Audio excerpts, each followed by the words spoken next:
Today we're going over some budget replacements for some of Commander's most expensive cards. I'm Mia, and I love Miso's stripy little tail. I'm BZ. I love when Miso lays down with us. We're the Nitpicking Nerds, sponsored by Card Kingdom. Miso was going to tell you, but I had to tell you instead. Card Kingdom's the best place for Miso to go buy and sell cards because when he spends $50 on the site, he gets free shipping. There are singles, there are sealed products, there are accessories. You can get whatever you need on cardkingdom.com. If you use the link below, you can tell them we sent you, and it helps the channel a little bit. We're also sponsored by Dragon Shield, best sleeves in the multiverse. Good sleeves. If you use the code Nerds at checkout, you can save 5%. That could be a little bit of money that you can put back in your pocket to send Miso to college. Yeah, or spend the money on your own cats. We're also sponsored by Moxfield, but you won't hear from them until later, and you won't be able to guess when we're going to tell you about them. And you can also support the channel by going to our Patreon, which is the next best way to send our cats to college. You can get exclusive podcasts, gameplay with our content creator buddies. There's a bunch of stuff over there. Check it out.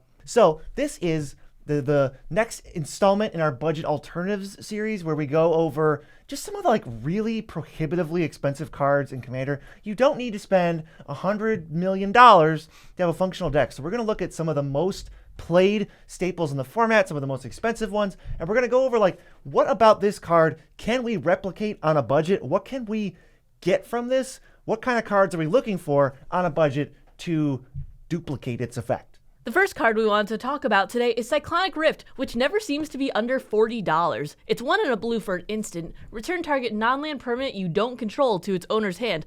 Or you can overload it for 6 and a blue, which basically makes it a one-sided board wipe at instant speed. This is really amazing because you could fire it off right before your own turn to make it a one-sided board wipe and basically time walk all of your opponents. Yeah, we cannot replicate necessarily the instant speed thing. I mean, you'll see what our replacements are, but we can replicate the one-sided blue board wipe part of this, and it definitely makes me feel like, hey, I don't have to spend $40 to get this sort of effect. Now for these replacements, we always go from least expensive to most expensive. So first is Profaner of the Dead at 50 cents. It's 4 mana for a 3/3. You can exploit something, and then when it exploits something, you bounce each creature your opponents control with toughness less than the exploited creature's toughness. And so they go back to their owner's hands. So this doesn't affect your stuff at all, but you have to have a big beefy toughness creature. I think that this can work really well because there's a lot of Dimir graveyard value type deal, so you can probably sacrifice something, get it back, and get the exploit value. Or if there are a lot of tokens, you can just sacrifice some dirtily little creature that you had since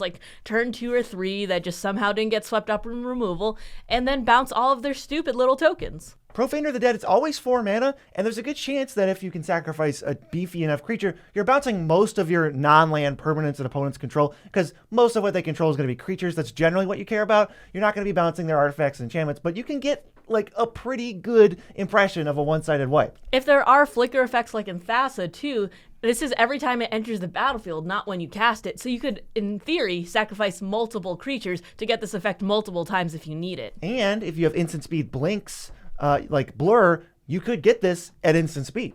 The next card in this list is one I think people often forget because it was an Aftermath. It's Filter Out at 50 cents. 1 blue for an instant, return all non-creature, non-land permanents to their owner's hands. While this doesn't bounce only your opponent's stuff, so it's not one-sided, it is at instant speed, and it is at about half the mana that Cyclonic Rift Overloaded would be. Right, and we can also game this so that it is one-sided. If we just are playing a heavy creature deck, and we don't have a bunch of random enchantments and artifacts out, great. Now it's basically only affecting our opponents. It's not going to about their mounts or creatures, but it is going to mess up all of their mana production, all of their little, all the expensive enchantments that we always poop on, their Black Market, reset. Mirari's Wake, reset. It's just going to be great. Get out of here, Phyrexian Arena. Reset. Out of here. Another great big bounce effect in blue is Flood of Tears at 80 cents. 4 blue for a sorcery. Return all non-land permanents to their owner's hands. If you return 4 or more non-token permanents you control this way, you can put a permanent card from your hand onto the battlefield. I do like this because of the way it affects, so you can bounce something to your hand and then effectively put it back onto the battlefield. So if you have ETB triggers, you can get double them. I play this in Yarok, and it's really effective. This is a symmetrical wipe for all non-land permanents, but you can break symmetry because if you bounce 4 things, you can put something that's 5, 6, or even more mana out right away, and then you're the first person to rebuild.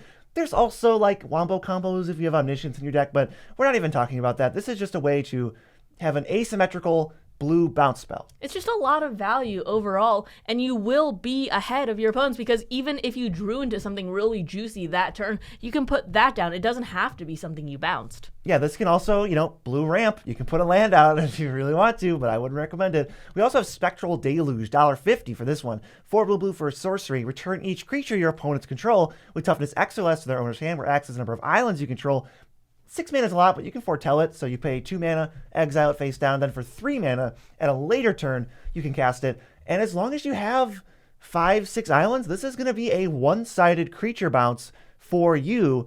And I think this is obviously like a mono blue card, but once you're there, I think this card's great. I think it could be a mono blue card, but it doesn't say basic islands either. So if you are running a lot of dual typed lands in your deck, you might be able to get away with having this in like a 2 or 3 color deck too.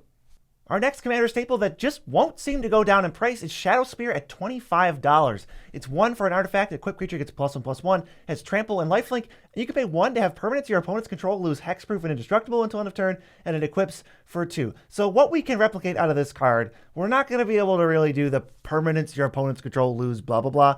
No one, that's a nice bonus on the card, but no one's trying to get that. No one is playing Shadow Spear just for that. So we're trying to replicate the equipment half. The fact that it gives lifelink for so cheap and trample for so cheap, that's what makes it such a powerhouse. It's so nice because all of those are able to be achieved in a colorless package for so cheap on Shadow Spear. I feel like the mode that says, the 1 mana mode that says permanents your opponent's control lose hexproof and indestructible is just gravy. I've used it maybe once or twice in the entirety of the time that I've played Commander. But the first one, I really like this card more than I'd like to admit. It's Atraxa Skitterfang at 35 cents. 3 mana for a 2/2. It ETBs with 3 oil counters on it. At the beginning of combat on your turn, you can remove an oil counter from it. When you do, target creature of you control gains your choice of flying, vigilance, death touch, or lifelink until end of turn. I really like this card. It comes down really cheap. You get 3 uses bare minimum out of it, and if you have any sort of proliferate strategy, then you can get even more out of it, and it just keeps being useful. This card really, it looks unassuming, and we started playing it in our really hyper budget decks, but it actually just kind of puts in work when you can give lifelink on a critical turn, or even death touch in this case, which Shadow Spear can't do, but those are the two most important ones. I think just finding lifelink and trample and those types of things in colorless, because we always try to match the staple exactly with the colors of the cards we're replacing it with. We don't want to give you a red card when we're trying to replace a colorless card. There's no point in that. So finding it in colorless is tricky, but I still think this card is very playable, and we've been happy with it very frequently. However, it is more of a budget card and less of a put this in your $300 deck card. True, but if you do have some sort of artifact creature synergy, or if you do have the proliferate, or if you need to chip in with flying or something, this is very versatile, and I'd highly recommend it. Another great one is Lockstone Warhammer at 70 cents. 3 mana for an artifact. Equipped creature gets +3/+0 and has trample and lifelink, and equips for 3. This is not as fast as Shadow Spear is, but it does get the job done, and it gives you a big attack buff. It's everything we want. It's the trample, and it's the lifelink, and it's the power boost. We just have to pay 6 mana to play and equip it once versus 3 mana. However, when we do that, we actually get more power out of it. So if your mana doesn't matter much and you're in the late game, this is a better top deck. But if you're trying to save mana, Shadow Spear still probably does it, because the main thing you want is the trample lifelink. We don't necessarily, I'm not dying to get that +3/+0. I mean, plus this is just nostalgia value, right? I'm just so happy that stuff from this era is still even somewhat playable, because, Whisper Silk Cloak certainly isn't. No, he didn't make it out of 2015. Basilisk Collar's next, $1.50. Equipped creature gets death touch and lifelink now. It's the same equip and playing cost, so we lose trample, but we gain death touch. That could actually be better in a lot of cases. I think this is a pretty solid replacement for Shadow Spear, actually. You could probably get in more damage overall and chip away at people's life totals. I'm so happy to see this at $1.50, because it keeps getting reprinted in Fallout and the precons and stuff.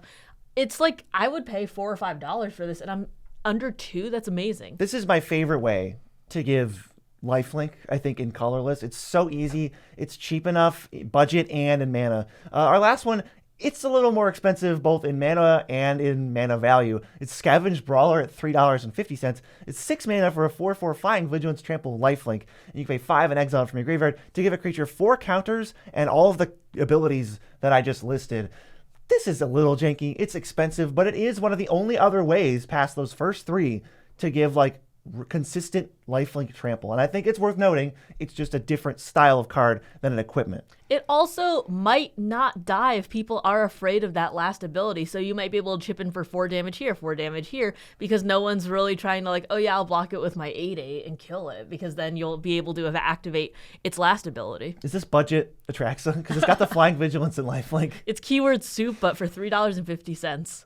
The next card is a card that we don't play that much, but everyone else seems to. It's Doubling Season at $45, 4 and a green for an enchantment. If an effect would create 1 or more tokens under your control, it creates twice that many instead. And if it would put 1 or more counters on a permanent you control, it puts twice that many instead. We can replicate putting extra counters onto things. I would like to note, though, that this does not work on poison because it has to be on a permanent and not a player. Yes, we're going to focus on putting extra counters onto our permanents and creatures and such.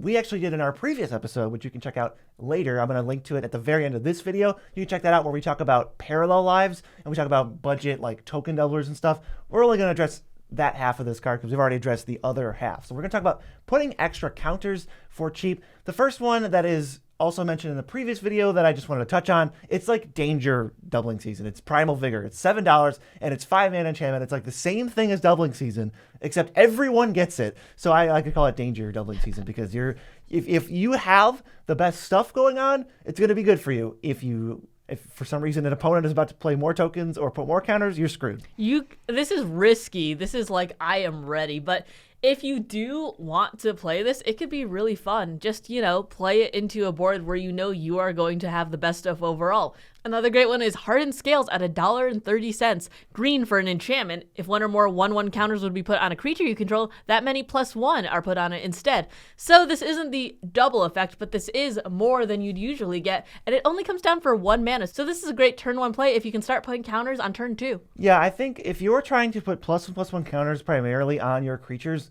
this card's better than Doubling Season in your deck. I think generally counters are put on 1 at a time anyway. If you're trying to go like, put a counter on each creature you control, or landfall, put a counter, or if you're just proliferating, or all that stuff. I'd so much rather have 1 mana go from 1 to 2 counters versus 5 mana, and then sometimes when I put 2 counters, it goes to 4. It's like, I'd rather all of this just be reduced down to like the cheapest version. Hardened Scales is great. There's also Evolution Sage at $2.30, 2 and a green, 3/2, landfall, proliferate. I also think if you're putting counters on, this is just better than Doubling Season anyway. It's cheaper. You can get more free stuff. Doubling Season doesn't actually like put stuff on, and so when you already have counters on, Evolution Sage lands actually adds counters to your things. I think Evolution Sage is great. There are like fetches, even in budget, with like Terramorphic and Evolving and that sort of thing. So you can get multiple triggers. You can proliferate people's counters that are not so good. If people are playing Wither across the table, you might be able to kill an opponent's creature or something. I think there's a lot you can do with Evolution Sage, provided that you have some sort of like framework in the beginning to let you take advantage of it baseline. Yeah, and for this, all you need is some effect that says put a counter on each creature you control, and now whenever you play a land or ramp, you're doing that again. We also have Kami of Whispered Hopes, $2.80 for a 3 mana 1/1. It does the Hardened Scales thing, so counters go to 1 extra counter, and then it taps for X mana of 1 color, where X is its power. So if you want to put counters on this thing, it actually generates a lot of mana in addition to being like I don't want to say counter doubler, but it's like a counter increaser. It does a little bit of everything, especially if you do have like some sort of static anthem or something. This can tap for so much mana. I really do like having these like dual uses in our decks. It really makes it really versatile no matter what part of the game you're in. There's also Branching Evolution at $4.50, 2 and a green for an enchantment. If 1 or more 1/1 counters would be put on a creature you control, twice that many are put on that creature instead. Here's the doubler. Yeah, this is good. And this is only 3 mana also. And it's, 1/10 of the price? Yeah, Doubling Season? In Doubling Season decks, you're probably playing it for 1/2 of the ability. So there's very few Doubling Season decks where I'm trying to double counters and I'm trying to double tokens. Usually you want it for the Parallel Live side of it or the Branching Evolution side. And I think if you want it for the counter side, given how great all of these replacements are and how cheap they are, I would not even bother. I really don't think that Doubling Season for +1/+1 counters is going to do much for you. Obviously, you want it for Planeswalkers.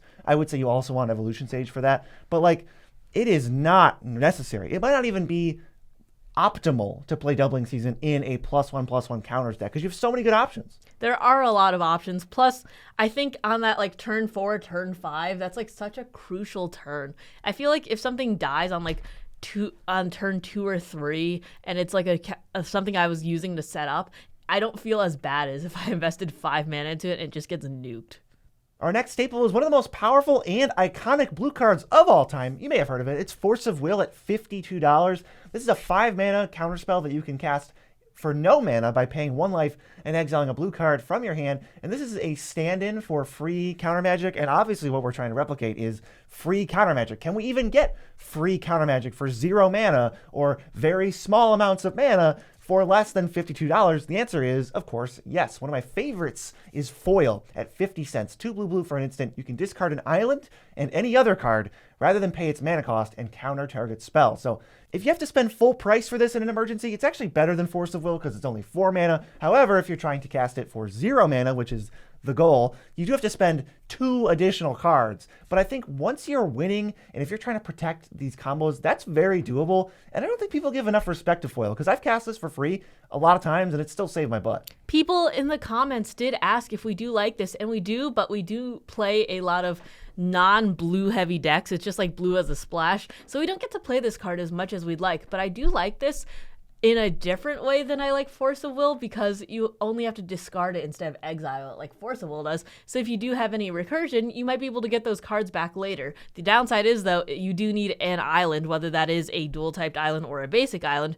And if you're not playing heavy blue decks, that might be a little bit hard to find. But one other upside of Foil, since we keep ping-ponging back and forth, is that I can discard cards that don't matter at all. I have to discard a spell that is blue with Force of Will, or exile it. But with Foil, I can just pitch 2 islands, or I can pitch an island and a mountain or something. So I do like that. Seriously, give a Foil a chance. I think it can help power up these budget decks that can still have really explosive turns. Now you can protect your board from a wipe or something and then win next turn.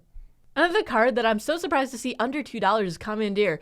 It's 5 blue for an instant. You can exile 2 blue cards from your hand, though, rather than pay its cost. You gain control of target non-creature spell, and you can choose new targets for it. This had a moment a little while ago where it was like $24 or something like that. But this is a really great card on the budget, because you can just, if you're playing heavy blue decks, you can just exile 2 cards that don't matter, your Opt and your Ponders and stuff, and get an amazing spell and just take it for yourself. Yeah, in the late game, Force of Will, it'll counter spells all day, but when you steal somebody's spell, it's worth pitching the extra blue card because you get an extra card out of it. You get the card that you were trying to counter, which is probably something high impact. This isn't that great in like Counter Wars, but if they're throwing like Rise of the Dark Realms or like Expropriate on the stack, this will make them absolutely demoralized and regret their entire life decisions. Yeah, I'll take Omniscience, actually. Yeah, I will. Instead of removing it, I'm going to put it on my field. There's also Misdirection, $5, 5 mana, and you can pitch a blue card to cast it for free, and it changes the target of target spell with a single target. So this is like not exactly counter magic, but if it's a removal spell, I'm kind of gaining control of it, and I'm going to use your removal spell to kill your creature instead of having your removal spell kill my creature. I really like this card, honestly. I think Misdirection is really good. We played it in budget when it was a little bit cheaper, and it was still amazing in there. Don't be alarmed by the 3 blue price tag, because you're not with Force of Will anyways. And yeah, this is just free. It's free. I think this card gets less of a rap because of Deflecting Swat being free and 0 mana, but I think we can't compare like Misdirection to Deflecting Swat. This is a cheap castable version that you don't want to ignore. Misdirection can also function somewhat as a counterspell if you do target someone else's counterspell, for instance. So it could be like really weird. You have to get a little bit like creative with it, but I do think this is a great card. Next up, we got a card that is not 0 mana. It is in fact 1 mana. It's an offer you can't refuse at $5.50, and it counters a non-creature spell and gives them 2 treasures. It's obviously exponentially better to pay 0 for a spell than 1 for a spell, but this doesn't ask you to pitch anything, and it's more consistent, I think. There's not going to be the highs and lows of spending 0 or 5 sometimes. This is just always spend 1. And I think it's definitely worth mentioning at least one of these, Swan Song's kind of in this area too. It's still very, very powerful to counter spells for 1 mana, so I wanted to put an offer you can't refuse. This, I think, is a budget replacement for Force of Will. This card is great.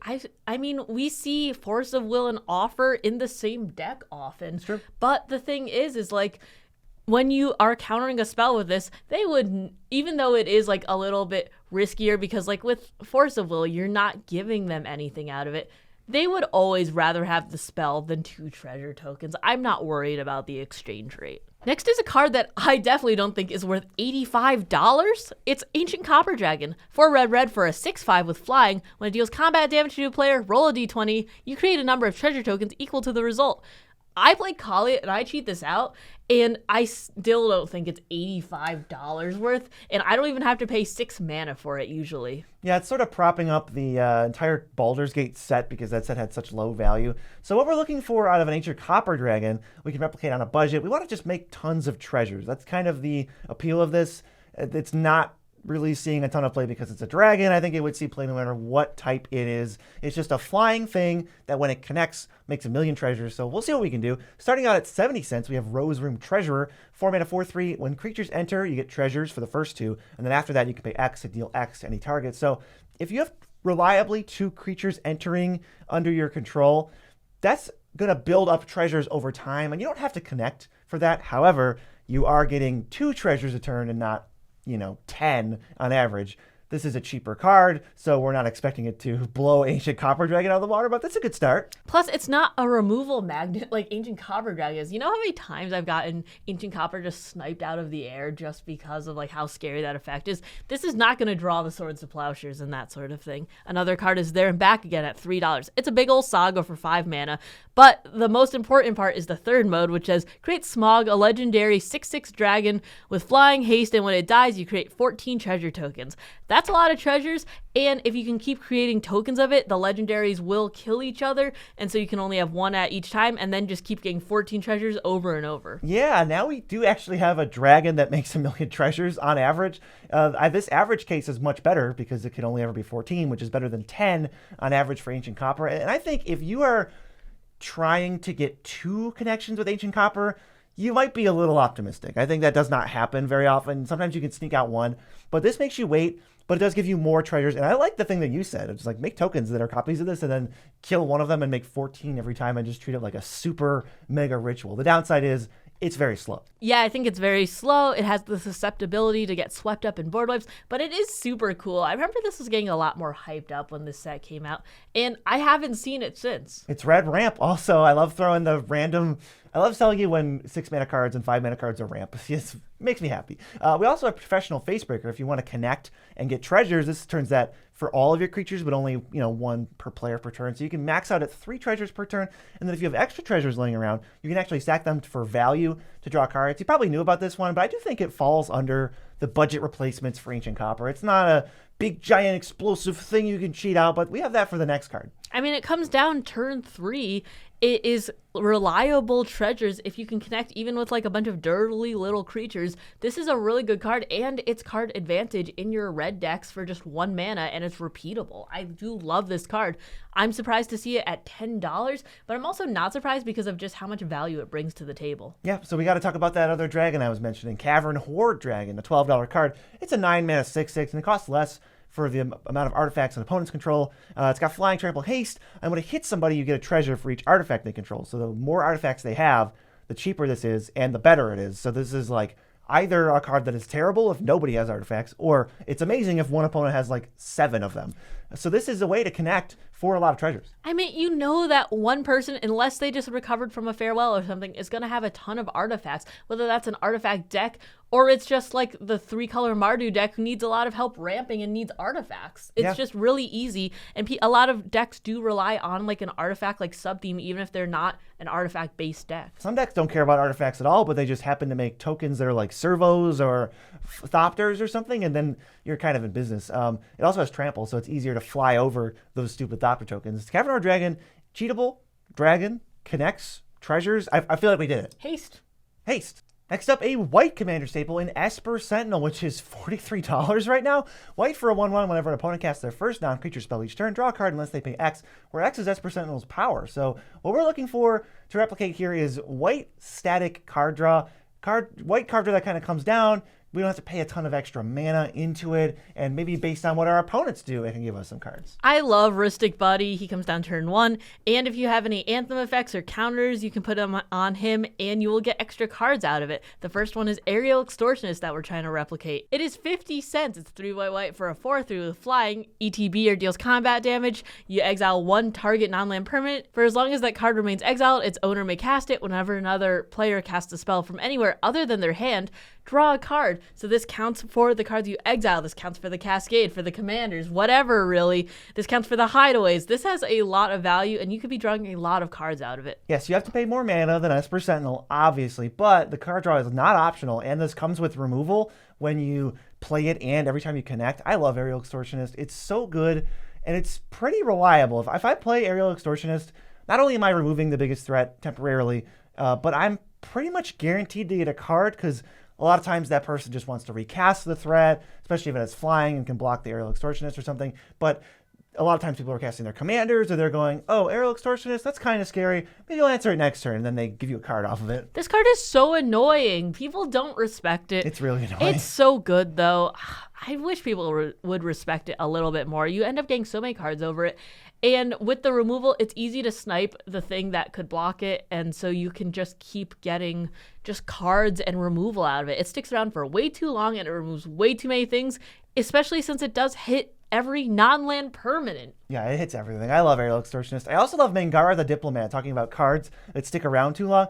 We were just playing a game with the Scry Babies recently, and this thing drew me like 10 cards. It's $3.50. It's a 4-mana 2/4 lifelink, and it draws cards if 2 things attack you or if opponents double spell on any turn. And that double spelling is pretty critical. It just kind of means that if players are spending their mana and using their cards effectively, then you just get cards all the time. I mean, this definitely doesn't work if your opponents are playing on like a battle cruiser type meta, but if you're playing in like closer to Armez where we're just trying to get as much value as possible and staying like low to the ground, you will get a lot of cards over this overall. Plus, it has 4 butt, which is a good blocker, and it has lifelink. Mm-hmm. Yeah, I like this because it scales just like Esper Sentinel scales, where the higher power magic you're playing, the better this is and the more cards it gets you. Aerial Extortionist is not exactly that, I don't think, because it's 5 mana, it's a little clunky, and I think as you get higher power, players are casting spells from outside their hand less, but Mangara is great. The 4 mana is definitely noticeably cheaper, and it doesn't really ask anything. It's just, as long as your opponents are playing Magic, you get cards.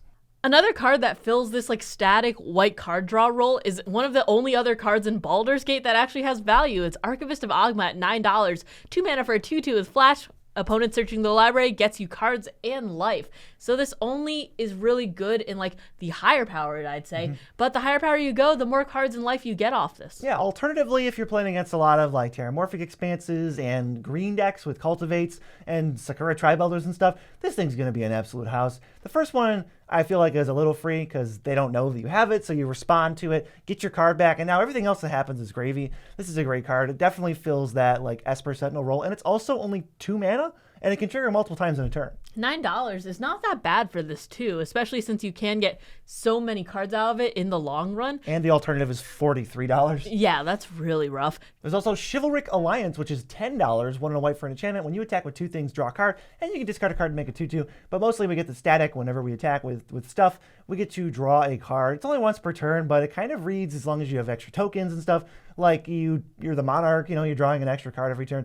This is funny. Funnily enough, this is like, I think, the worst of the 4, but it is the most expensive. But we wanted to mention every single one of these cards for replacements. So I think Chivalric Alliance, while it is distinctly number 4 among these 4, it's still a card you could put in your deck, and it's still going to be very functional. It's a little bit stickier than the other ones too because it is an enchantment, so it doesn't get swept up as easily in the creature-based board wipes.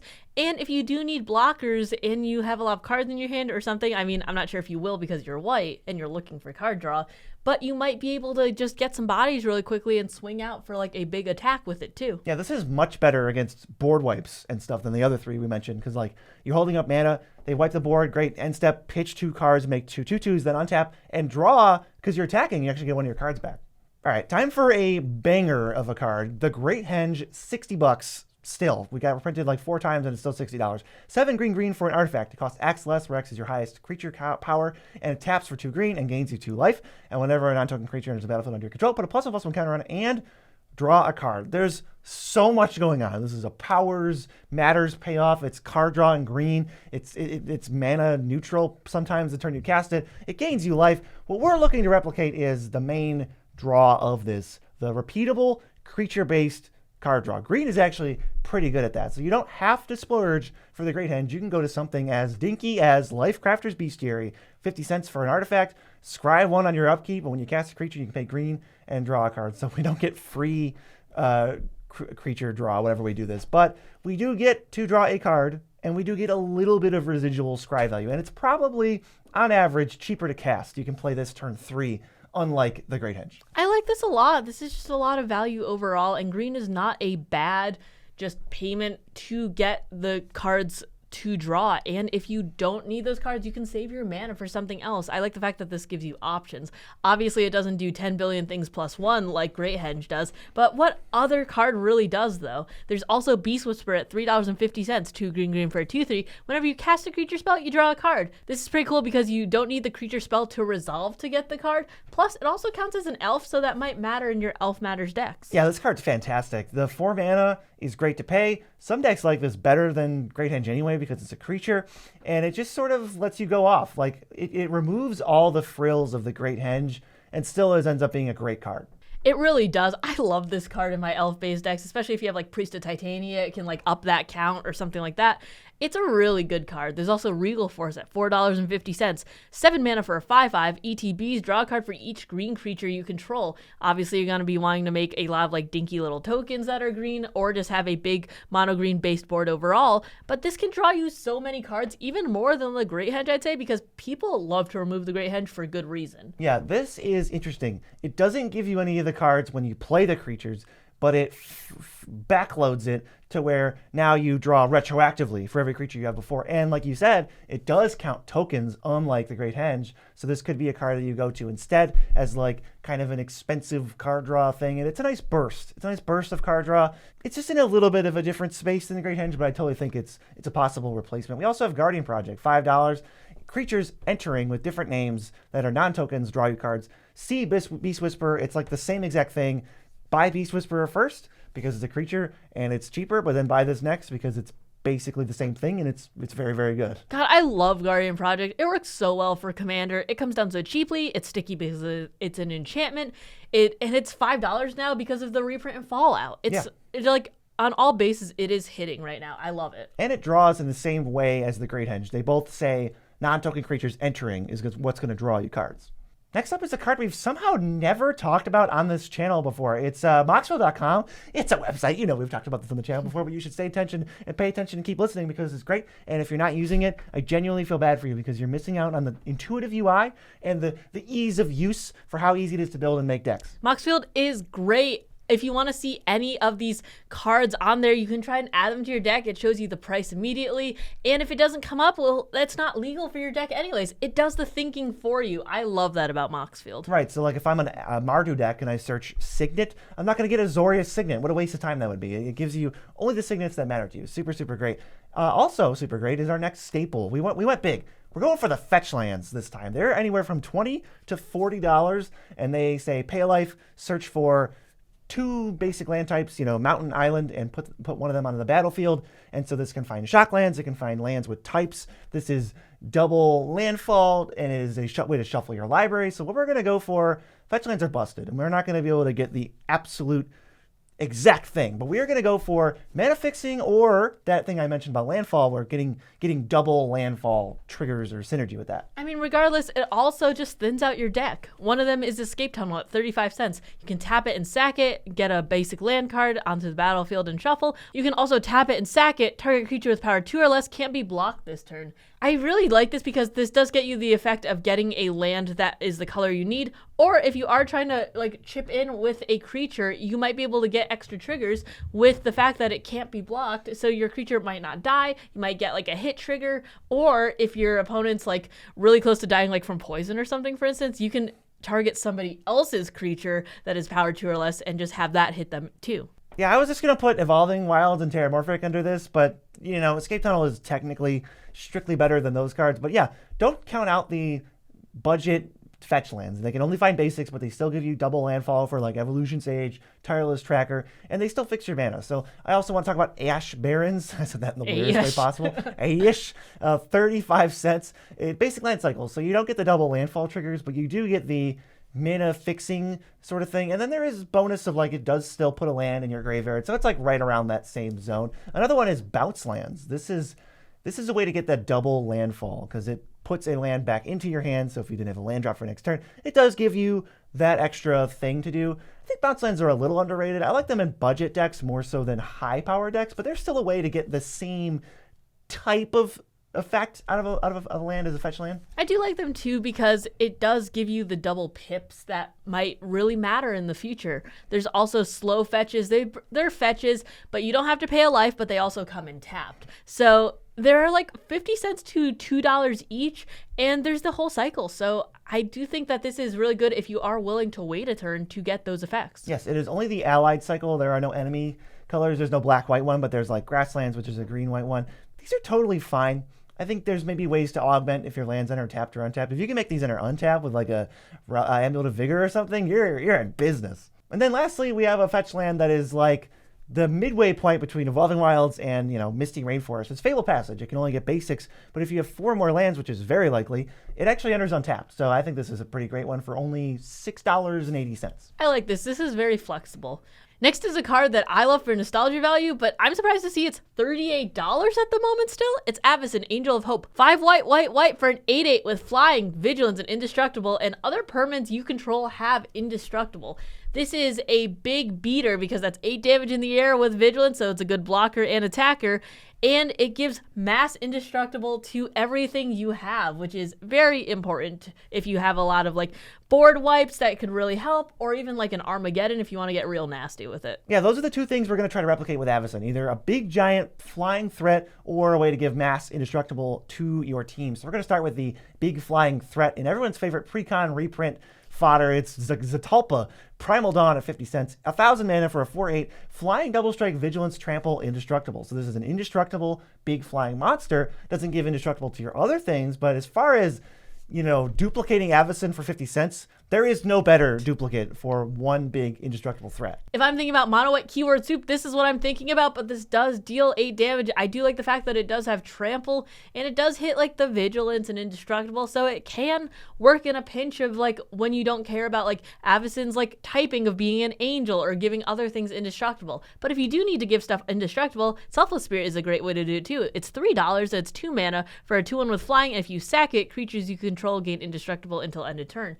This could be really good especially if you do have things that can bring it back under your control if it dies, or if you just have a way to repeat it, or that sort of thing. Yeah, the thing that makes Avacyn so brutal is playing Avacyn and then maybe untapping with it because it's 1,000 mana, and then playing like a board wipe, but all your stuff's indestructible, so it ends up being a one-sided board wipe. Selfless Spirit can do that just as well. How many one-sided board wipes do you need before the game is over? If I go Selfless Spirit, sack it, Day of Judgment, I'm feeling pretty good about that game. I'm going to get all my creature damage in right now because there's no blockers, and then they have to figure out how to rebuild, or if they want to waste their time trying to answer the threats that I already have in play. So that like mass indestructible, I think Selfless Spirit is so much better for that thing than Avacyn. Avacyn's very fun, but it's kind of janky. It's splashy. It's impressive to look at. Selfless Spirit flies under the radar. It's good, though, even though it is flying under that radar. Another card is Boromir, Warden of the Tower at $5. 3 mana for a 3/3 with Vigilance. When an opponent casts a spell, if no mana was spent to cast it, counter that spell. So that could be really good for the Cascade, or I guess if you're playing like your Mana Crypts and your free rocks,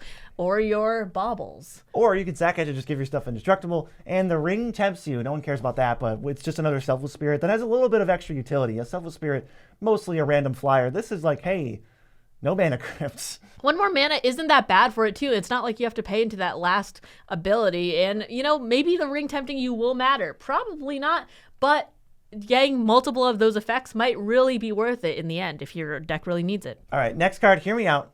Hear me out. This is perfect. It's an MDFC. It's a Myria's Call. $8. However, we are getting 8 power in Angels, right? 8 power, 8 toughness in Angels, and everything else gains indestructible for an entire turn until our next turn. I mean, how is that?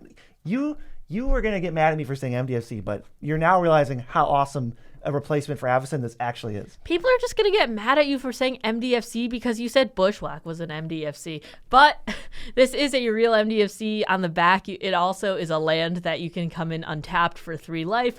And, we have 40 life. We're going to use it. But I do like the fact that we do get power in the air. We do give things indestructible. And it's a little bit less mana too. That's a big chunk of mana on the front side, but if you need a land in the early game, it's that too. MDFCs, right? This category is almost just cards I would play instead of Avacyn anyway. Even if I was trying to go big, splashy, and kind of janky, I would probably just still want to save $30 and play Zetalpa. And then every other one of these I think is way more powerful than Avacyn and way more castable at least. So, do with this category what you will.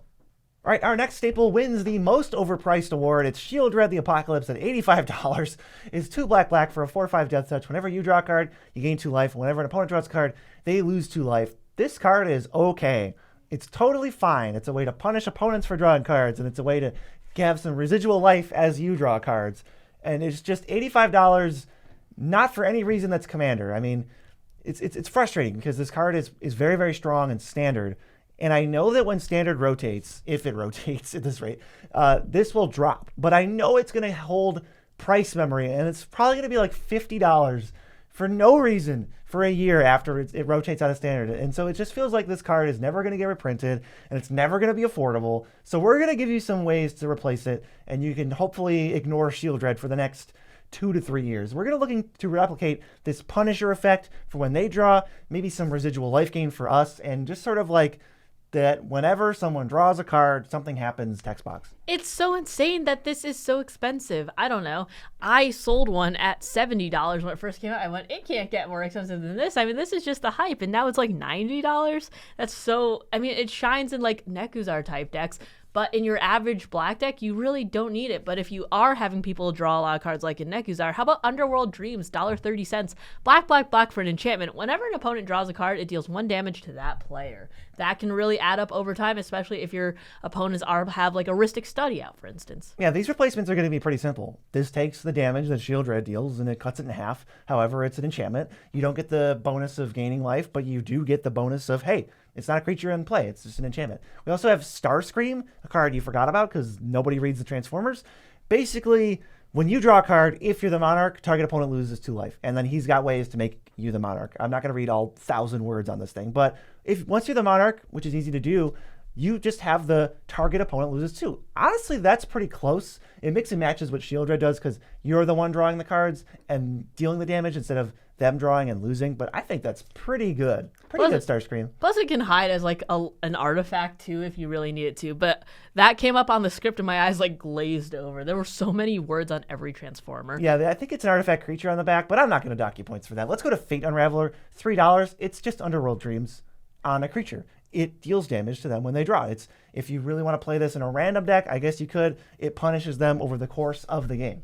It can be really dangerous in the right deck. There's also Curse of Fool's Wisdom at $6. 6 mana for an enchantment to enchant a player, and when they draw a card, they lose 2 life and you gain 2 life. This replicates that losing life, gaining life effect, but it doesn't hit everyone, and it also has Madness. So if you do have a little bit of discard synergy, you can get it for a 2 mana discount for 4 mana instead. This card's actually pretty brutal. This is the one that I think is the best replacement. But instead of killing the table, you're just going to bully one person out of the game.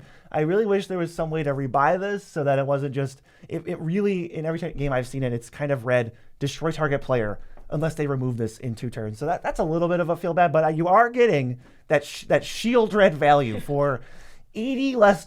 So, and multiple more mana. Right. Either your opponents feel a little bad sometimes, or you feel bad every time you draw Shieldred because you spent $85 on it. It's so expensive. But if you want to see other replacements for expensive Commander cards, why don't you check out this video right here?